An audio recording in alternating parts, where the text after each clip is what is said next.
Corona महासंकट के बीच मंगलवार को केंद्र शासित प्रदेश जम्मू कश्मीर में नया डोमिसाइल एक्ट लागू हो गया। सरकार की ओर से जारी नोटिफिकेशन के मुताबिक जम्मू कश्मीर पुनर्गठन आदेश 2020 में सेक्शन 3A जोड़ा गया है। इसके तहत केंद्र शासित प्रदेश के निवासी होने की परिभाषा तय की गई है। नेशनल कॉन्फ्रेंस और PDP जैसी प्रदेश की विपक्षी पार्टियां तो इस एक्ट का विरोध कर ही रही हैं। अब पाकिस्तान से भी इस एक्ट के खिलाफ विरोध के सुर उभरने लगे हैं। नए डोमिसाइल नियमों के मुताबिक कोई व्यक्ति जो जम्मू कश्मीर में कम से कम 15 साल रह रहा है और 10वीं या 12वीं का एग्जाम यहां के किसी संस्थान से पास कर चुका है तो वह जम्मू कश्मीर का निवासी कहलाने का हकदार होगा। जम्मू कश्मीर प्रशासन ने नए डोमिसाइल सर्टिफिकेट रूल्स 2020 को लागू कर दिया है। इसी के साथ प्रदेश में स्टेट सब्जेक्ट यानी PRC की जगह डोमिसाइल सर्टिफिकेट जारी करने के लिए 15 दिन का समय निर्धारित किया गया है। पश्चिमी पाकिस्तानी शरणार्थी, सफाई कर्मचारी और दूसरे राज्यों से शादी करने वाली महिलाओं के बच्चे भी अब डोमिसाइल के हकदार होंगे।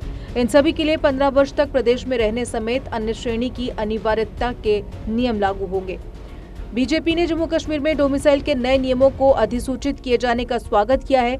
भाजपा अध्यक्ष JP नड्डा ने कहा कि ये नए नियम सभी शरणार्थियों के साथ राज्यों से बाहर रह रहे कश्मीरी पंडितों को भी उनके अधिकार दिलाएंगे। वहीं केंद्रीय मंत्री डॉक्टर जितेंद्र सिंह ने कहा कि जम्मू कश्मीर प्रशासन द्वारा डोमिसाइल के नए नियमों की अधिसूचना जारी कर 70 साल बाद एक बहुत बड़ी ऐतिहासिक गलती को सुधारा गया है। डोमिसाइल के नए नियमों को केंद्र शासित प्रदेश के लिए नए दौर का आगाज करार देते हुए उन्होंने कहा कि इतिहास हमें सही साबित करेगा और इससे सिद्ध होगा कि ये सुधार समानता और स्वस्थ लोकतंत्र के सिद्धांतों के अनुरूप किया गया है। सिंह ने कहा कि जम्मू कश्मीर के लोगों की 3 पीढ़ियों को न्याय और सम्मान के साथ जीने से वंचित रखा गया था और इस जीवन काल में उन्हें इस बोझ से मुक्ति पाते हुए देखना प्रसन्नता देने वाला क्षण है। उन्होंने कहा कि नए नियमों की अधिसूचना आने वाली पीढ़ी के लिए वरदान साबित होगी। सिंह ने कहा कि नए नियमों से कई दशकों तक चला भेदभाव समाप्त हुआ है। जो इसका विरोध कर रहे हैं वे ये साबित करना चाहते हैं कि उन्होंने 70 साल तक भेदभाव की राजनीति की।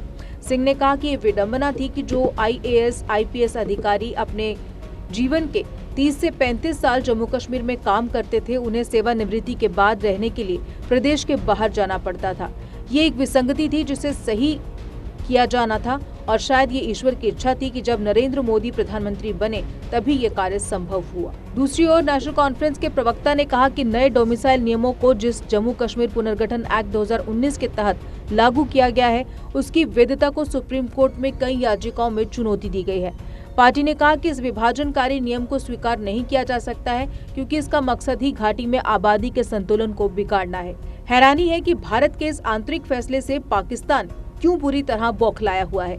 पाकिस्तानी विदेश मंत्रालय ने कहा कि भारत का ये नया डोमिसाइल एक्ट जम्मू कश्मीर की आबादी को बदलने के लिए है। पाकिस्तान के विदेश मंत्रालय ने जारी एक बयान में कहा कि भारत ने कश्मीर में जो नया डोमिसाइल एक्ट लागू किया है वह पूरी तरह गैर कानूनी है और UN सिक्योरिटी काउंसिल के दोनों देशों के बीच हुए एग्रीमेंट का खुला उल्लंघन है। जम्मू कश्मीर का विशेष दर्जा पिछले वर्ष 5 अगस्त को समाप्त किए जाने और इसे 2 केंद्र शासित प्रदेशों में बांटने के खिलाफ पाकिस्तान अंतर्राष्ट्रीय स्तर पर समर्थन जुटाने की सफल कोशिश करता रहा है। हालांकि उसे अभी तक निराशा ही हाथ लगी है। गिने चुने देशों को छोड़कर किसी भी बड़े देश ने पाकिस्तान का इस मुद्दे पर साथ नहीं दिया। भारत ने अंतर्राष्ट्रीय समुदाय से कहा है कि अनुच्छेद 370 को समाप्त करना इसका अंदरूनी मामला है। पाकिस्तान को ये भी सलाह दी कि वह हकीकत को स्वीकार करे और भारत विरोधी सभी दुष्प्रचारों पर रोक लगाए। JK Update is fastest growing media house in J&K with 1.5 crore monthly views. JK Update is a best platform for advertise your brands and services. If you want to advertise your products and services, please contact us on this number. Mr. Sushil Sharma 705-109-1804. JK Update. Update रहें हमारे साथ।